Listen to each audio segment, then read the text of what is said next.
That movie Crimson Peak was crazy. Man, those chicks were so hot in that movie.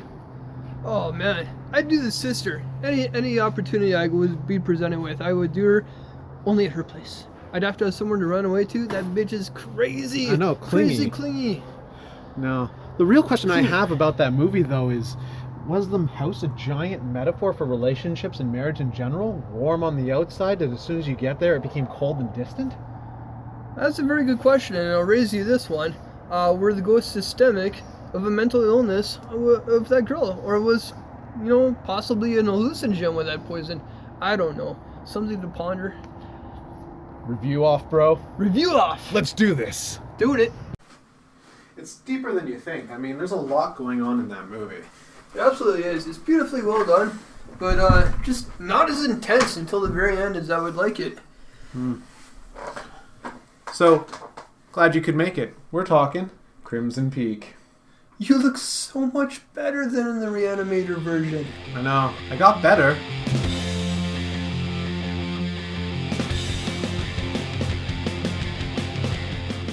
Crimson Peak, I'll tell you what. It's quite a unique film. Starts off with our character Edith Cushing? Yeah, played by Mia Wasikowska.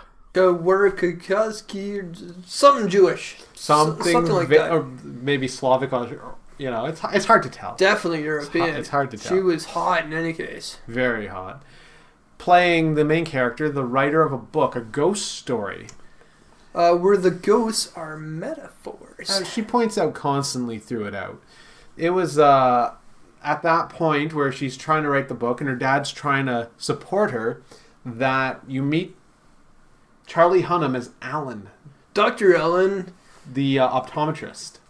I can't remember his last name, but Dr. Ellen, and obviously has a crush on her.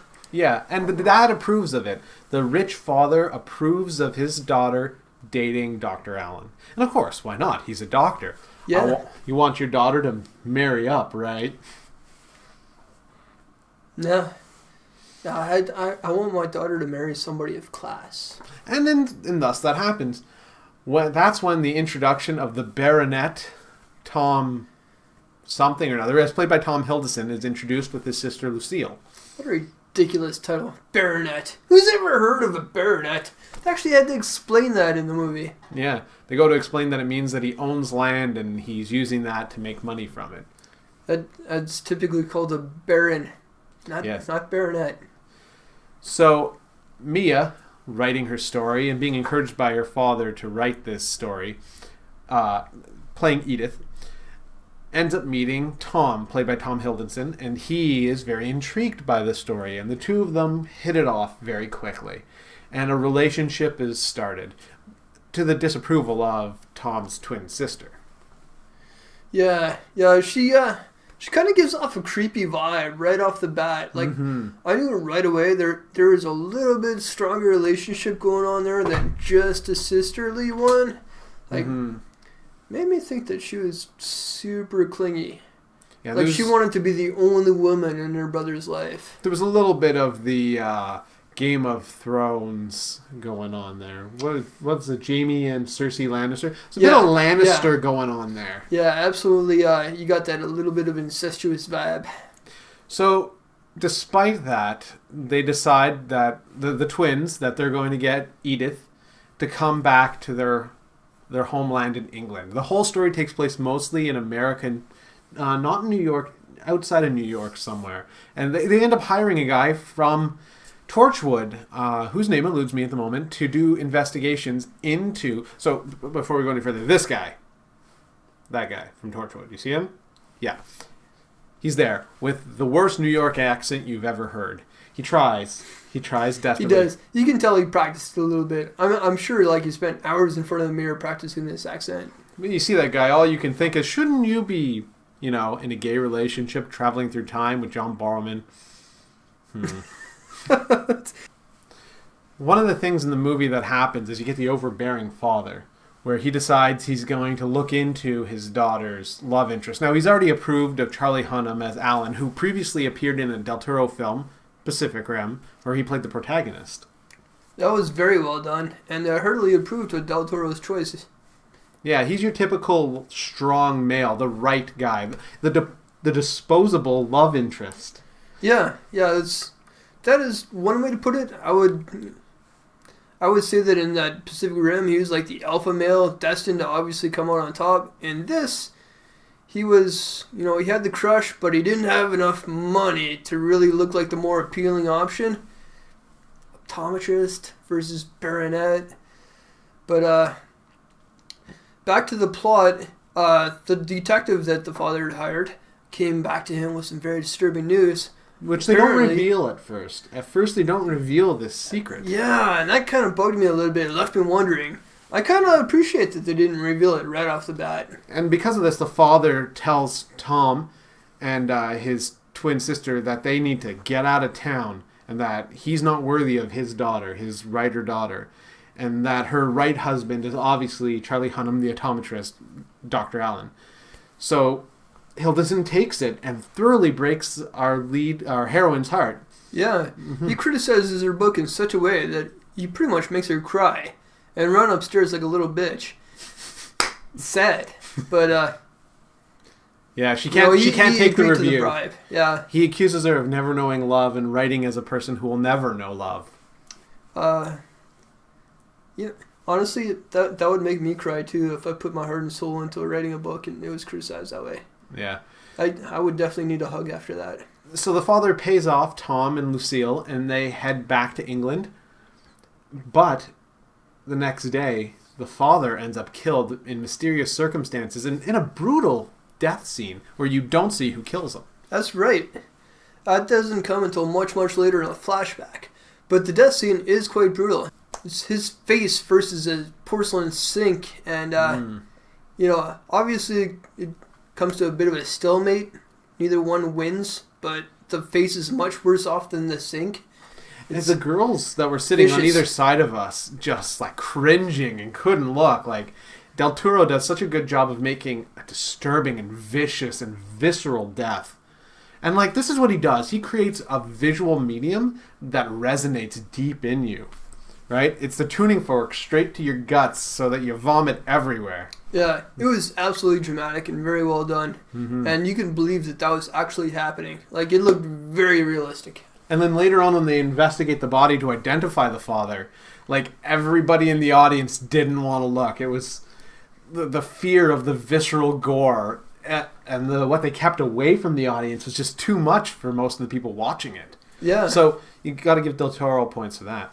So she ends up marrying Tom Hiddleston? Yeah. Hiddleston? Loki. She marries Loki. Oh, he's a sexy man. Instead of marrying the blonde, handsome, tall guy, she marries the thin, dark-haired guy. Like I'm Some noticing. girls have their type. I'm noticing a love for Loki, and it's being predominantly portrayed in this film that everybody likes the good boy Thor, but all the girls really want the bad boy. Sad but true. Yeah. So she chooses the bad boy instead of the steady Eddie, and heads off to England. Yeah. Where she gets to meet or see or be introduced to Crimson Peak. They kind of glossed over the whole trip, but they tell you later that they traveled in different cabins and it wasn't obviously this happened in like a Victorian era, but still being husband and wife, like you would think more would go on between them. Yeah, it didn't seem like a very intimate relationship. Intimate is definitely the word I was trying to think of there. Like they seemed more like roommates than a married couple kind of thing, right? At first it starts that way, but as the story progresses and you see what Edith is going through, Tom becomes more and more in love with her and less capable of ignoring the horror she's going through. And strongly implied being done to her by his twin sister. Well, not just strongly implied. She blatantly says it right to your face. Yeah, Like she's poisoning the tea. Yeah. Yeah. And when she suspects that, obviously she doesn't want the tea, she's not drinking it, she puts poison in the porridge. It's not a cool switch up. The poor girl never saw that coming. Meanwhile, the whole time Edith is seeing ghosts. both from when she was a child warning her of Crimson Peak to now as an adult seeing these decomposed, ghastly ghosts in Crimson Peak, which is alerting her to the idea that people have died violently in this house. Now, this happens repeatedly through the second act. On the entire second act, I would say, is her seeing ghosts, waking up in the middle of the night, investigating a ghost, and then finding a clue. Yeah, hearing a weird noise, going down a creepy hallway with a candlestick holder, very poorly lighting her way. Obviously giving light to some very dramatic things that can happen. And you get these really cool looking CGI ghosts rising up out of the floor, totally red colored, as if they're super bloody, or in this case, covered with the red clay. And it was beautifully done. The special effects of the ghosts was top notch. And this is something Del Toro does. And Del Toro has style, without a doubt. Yeah, it's very true. The cool thing about the ghosts was that it looked like they were still decaying. And like these obviously weren't freshly killed people. They looked like ghosts of people that had been killed like months and even years ago. Mm-hmm. So that was kind of refreshing. I didn't really understand that at first, but I came to believe that the ghosts were representative of the state that the bodies were supposed to be in. So that was pretty cool. It was well done, and none of the ghosts really tried to hurt or attack her in any way. So that as well made me think it may have been like a figment of her imagination. They even said to her, "Oh, you may have the consumption."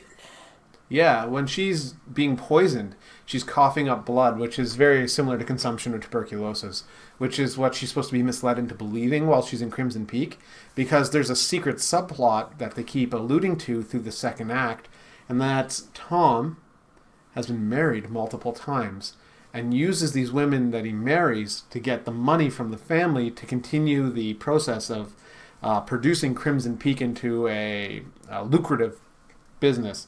And he's been trying to sell the red clay that is indigenous to that area. And that's the bigger arching plot, is he's trying to sell the red clay and can't. He's got to build a machine that can harvest Crimson Peak. And the only way he can do that is to finance it through dead wives. Like, it's definitely not the most efficient way to do it, but it's the way he's chosen, and he did get progressively better, even though there was some mistakes on both him and his sister's part. I do not understand why they would leave an orgy of evidence in a chest in their basement. This was just obviously a huge warning sign for any successive wife to find. Yeah, instead of burning all the evidence, they decided they're going to keep all the evidence of the previous wives, their pictures of like dead babies, and put them in this one box with one key that only Lucille, the sister, has. Yeah. And this ends up being found by Edith in one of the ghosts, who none of them are there to hurt her. They're all there trying to warn her. They're all heralds leading her to the truth, or threshold guardians that she has to learn from to get to the end of the story. So she ends up seeing all these ghosts, and not a one of them wants to do her harm. And that's something that the movie is both good, but the movie presents itself in a different way. The movie presents itself that the ghosts are trying to hurt her. And when you go to see a horror movie, you imagine the ghosts are, they're not benevolent, they're malevolent. They want to do bad. But these ghosts don't. These are good ghosts that just look scary. They're misunderstood ghosts. Yeah, well, they were murdered, and, obviously their bodies were poorly disposed of, and, clearly they're spirits with unfinished business, which is why I can 100% believe that they would still be on the property. So the one thing they could have learned from, the one thing they should have done that would have solved this whole problem for girls who are sensitive to ghosts, is burn the bodies, burn the evidence. Because the bodies were reflective of the position they were in. So True. If they were burned to ash, they wouldn't have had arms to indicate, or this, that, or the other. They would have been nothing but clouds that can do nothing. And if the evidence was destroyed, there would have been no evidence for her, say, if she's insane, to extrapolate from. Yeah, just watch pretty much any episode of Supernatural. Proper way to dispose of a body is salt it and then burn it. Seriously, people, get a clue. Which they didn't do. These twins didn't. But here's the twist in the end. Charlie Hunnam, Dr. Allen, comes to Crimson Peak after discovering Tom Hiddleston is married. Yeah, he spoke to that investigator that talked to her dad. Yeah, Torchwood. The Torchwood, what would be the Torchwood Society informs Pacific Rim, Sons of Anarchy there, that there's more going on than meets the eye. There's a total Transformers thing, and that car is really a giant robot alien. And he needs to go to England to rape Meow to save his lady love because she's in trouble. Yeah. Yeah, the timing there was quite remarkable. He gets there just as she's thrown from a balcony by this crazy-ass clingy sister. Yeah, who can't deal with the fact that her brother is emotionally moving on from having sex with her. What caused her to do that? That's right. That poor Hilda had just wandered into that attic bedroom where she discovered her husband and her sister being a little bit naughty with each other.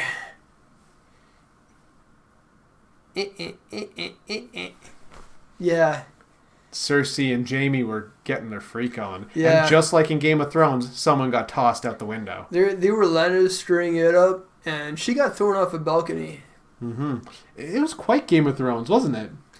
It witnessed the wrong coupling and get tossed off the balcony. It absolutely had that allusion and reference to it. It really did. Yeah. Mm-hmm. Made me think of it, for sure. And she doesn't die, just like in Game of Thrones, and she gets saved by Dr. Charlie. Yeah, they claimed that she broke a leg or something, but she managed to get up and run for her life just fine. Well, and not just fine. Not just fine, but yeah, she definitely did save the day towards the end of the movie. The doctor got stabbed by the crazy ass sister. No, Tom stabbed. Tom confers with him quietly. He's like, "Tell me where to stab you so you don't die." Oh, that's right. Yeah. That's right. Because Tom has come to the conclusion that he is in love with Edith. He's like, I can't live without her, but my sister's crazy and going to kill Alan and I'm going to kill the love of my life. So tell me, doctor, where to stab you so you don't die and save this girl so she won't die. So doctor moves the dagger down to like just below the ribs. Right below the lung. Yeah. Nothing vital will be hit, and he takes one for the team. Edith manages to get Dr. Allen, her would-be husband, down to the basement to put him in hiding and hopefully save him.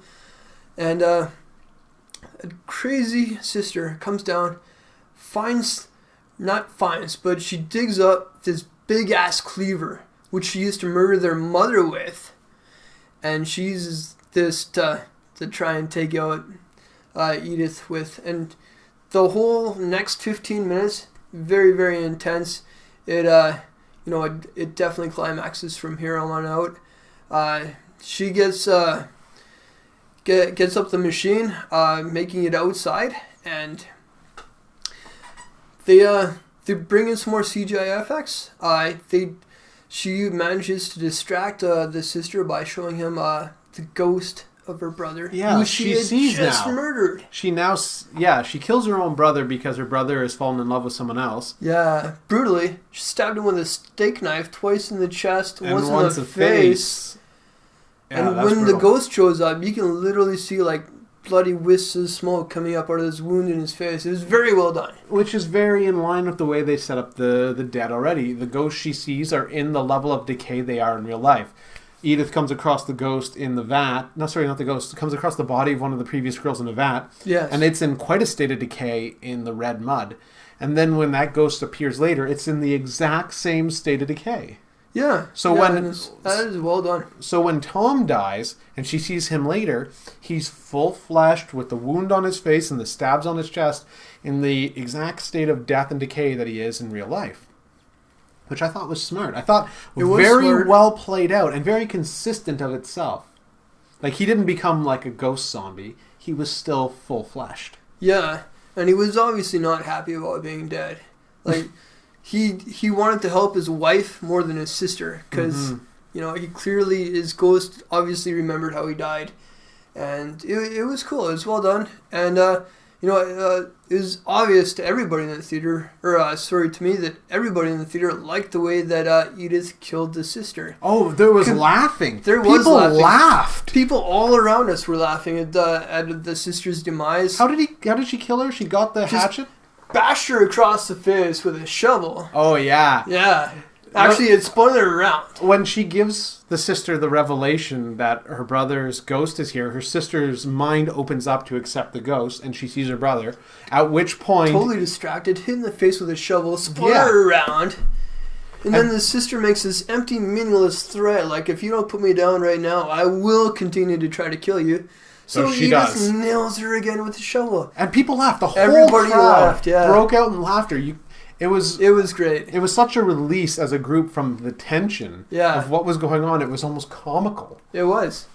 But I liked it. I could see what was coming as soon as she grabbed that shovel. Mm-hmm. And, I appreciated the ending. Like, it was well done. It tied up all the loose ends. Mm-hmm.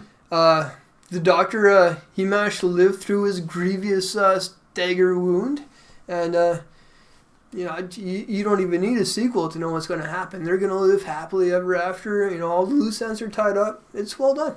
She has the technology from Tom of how to do the digging, the machine he invents. She has Crimson Peak to sell and all the red clay there to sell. Yeah. And she's got her whole family's estate, plus her husband's a doctor. Her future husband. Set. Yeah, she's set, plus her books she'll sell. Yeah. The sequel to her book, Crimson Peak. Yeah. Yeah. If she chooses to. It was well done. Plus the investigation into the paranormal, which I'm sure would be a lucrative business at the time. Yeah, no doubt. Mm-hmm. There was several times during the movie where I couldn't help but wondering why she didn't call the Ghostbusters. Or in this universe's case, John Constantine's great-great-grandfather. Yeah, Del Toro's heavily involved in Justice League Dark. So where was John Constantine's granddad in all this? Shouldn't she have been calling Grandpa Constantine and being like, paranormal going on, seeing ghosts? All right, so let's get to our ratings. Out of 10 for Crimson Peak. Alex? My rating would be a solid 7.2. And I'll be happy to tell you why. Your rating? My rating's a 7. I would agree, 7.2. You know what? 7.2 is solid for the extra points it earns. I wasn't so much thrilled about the character development in this movie, so much as what they did with the CGI. The special effects were very well done. Absolutely beautiful. Yeah, nice, man. It's definitely the budget was there. He could have done anything with those ghosts, and it would have looked good. He had them reach through the doors and she at one point she was actually communicating with one of the ghosts. She was talking to this dead spirit that was holding her baby, and the ghost was indicating, check up there. They weren't malevolent at all, and you could easily tell that. Easily. Yeah, not to mention the set designs, beginning to end, were just absolutely flawless. From her house in America to the train station, to the funeral scenes, to Crimson Peak itself, the basement, the design for the machines, every single shot, every single set, every bit of clothing was absolutely gorgeous. Yeah, I'd like to really point out that everything about this looked period correct. There's one point that you see them climb into an early Model T kind of car, and everything about it looked absolutely authentic. And I really got to give props to the wardrobe department. All the clothing, especially worn by the ladies, looked 100% over the top, roughly. I kept thinking every time you see this girl wake up in bed from this weird noise down the hall or whatever, she's wearing way too much pajamas. There's a million ruffles everywhere, and absolutely. Yeah, but it was it was astonishingly well done for and clean for how bloody the house was. Yeah, and that's the thing is it was seeping clay everywhere. Everywhere somehow was the house was implied to be alive, so it was pumping red clay up the walls and through the floors and up into the attic. So everywhere was bleeding red. The house was alive, and that was an implication through the whole movie that this was a living, breathing thing. And he even says that the house breathes. Yeah. Yeah, they absolutely gave that impression. There was several scenes where they'd be looking at this fireplace, and it would just be like a gust of wind would go straight up it, and you'd get this weird kind of breathing noise. So it was a little bit throaty. Like the wind was going right through the house, like using it as a bellows kind of thing. Mm-hmm. Big hole in the ceiling, snow would literally coming right in. Well, how beautiful was that? Every time in the middle of the house with the leaves and the snow and whatnot where they were. And, they, like you said, they stayed clean the whole time, magically, even though dripping red clay, snow falling in, leaves everywhere, pristinely clean. It was impressive in that respect, for sure. Mm-hmm. For sure.